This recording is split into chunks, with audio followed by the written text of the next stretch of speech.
তোমরা যারা আমার একটা কথা মনে করো বাপ, ছেলেদেরকে তোমাদেরকে বলি বাবা, সারা দিন সারা রাত মোবাইলে নারী দেখো, ছবি দেখো, নাচ গান, এক ওয়াক্ত নামাজ যারা পড়ো না, কোনো দিন যারা ফজরের নামাজ পড়ো না, হালাল হারামের কোনো পার্থক্য নাই, কিন্তু কেউ তোমারে ফিরায় না।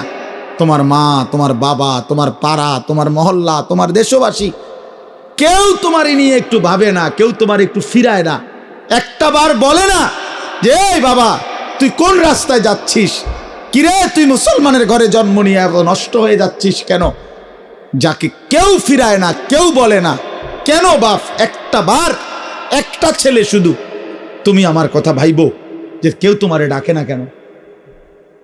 365 দিনে খোদার একটা বছরে কোনোদিন ফজরের নামাজ পড়লা না, অথচ কেউ তোমার একটু বলেও না কিরে বাবা তুই মুসলমানের ঘরে জন্ম নিয়ে ফজরের নামাজ পড়স না কেন?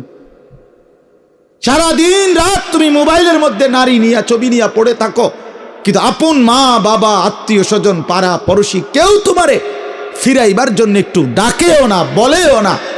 এমন হয়ে গেল কেন তোমার জীবনটা? কেউ তোমারে বাঁচাইতে চায় না কেন? মনে রাখো বাপ, মূল কারণ একটাই, তোমার উপরে আল্লাহর লানত পড়ছে, খোদার লানত, খোদার গজব পড়ছে তোর উপরে। এই জন্য আল্লাহর লানত পড়ে যার উপরে, তার থেকে গোটা সৃষ্টি মুখ ফিরায় নেয়।